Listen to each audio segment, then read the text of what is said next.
Hey yo, what is good guys? Welcome back to another video. It's an early video for you guys, or I'm doing this like literally 30 minutes after the market has opened. But to start off, we're talking about overall the market has been bearish, but at the same time, if we look at the 1 hour, because it's only like 30 minutes past the market, we are green. Recently we went to the bearish trends because of the rate cuts decisions that have been made and kind of like it's kind of getting lowered in 2025. So the market just has been dipping ever since then. So yeah, so let's start off with some news. So first off, we're going to talk about Tesla. The numbers 495,000, but it had to be at least 515 or above to beat analyst expectations. But at the same time, it didn't. So the stock is dipping a lot. We lost like 5% already. With that being said, we're going to talk about the Tesla Cybertruck exploding. Basically, rented Cybertruck exploded on the first in front of Trump International Hotel in Las Vegas, resulting in the driver's death and injuries to 7 people. It was filled with fireworks, gas canisters, and camping fuel connected to a detonator, leading people to think it was an act of terrorism.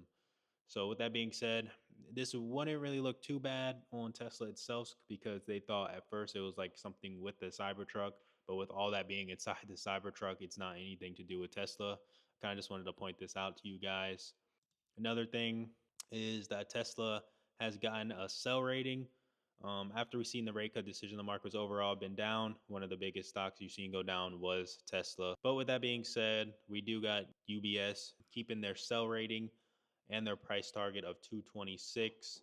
226 is pretty low. I'm not even going to lie, but depending on how the momentum goes with this downtrend we have now with the numbers, we might even see it break that 300, like break below 300. So keep your eyes peeled for that. Right now, Tesla is trading at 386. It kind of dropped even more. We're going to look at the chart later, but it dropped even more, but it's trading at 386. So keep that on your mind. Another thing with Tesla is that, in my opinion, I don't think a tire pressure sensor is too bad, but basically, the Model Ys and the Model 3, when you start it up, it fails to display the monitored tire pressure immediately after the car starts. Honestly, I honestly don't think this is a bad feature, but if you spend a lot of money on a car, you kind of want little features to work. So I understand, but recalling 77,000 vehicles isn't really going to look too good on Tesla stock neither.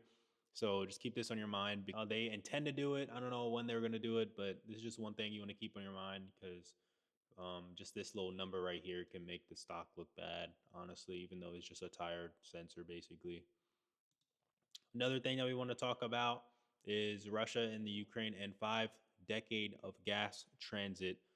What this means is that basically Europe has to find more people, and that means more expensive gas for Europe.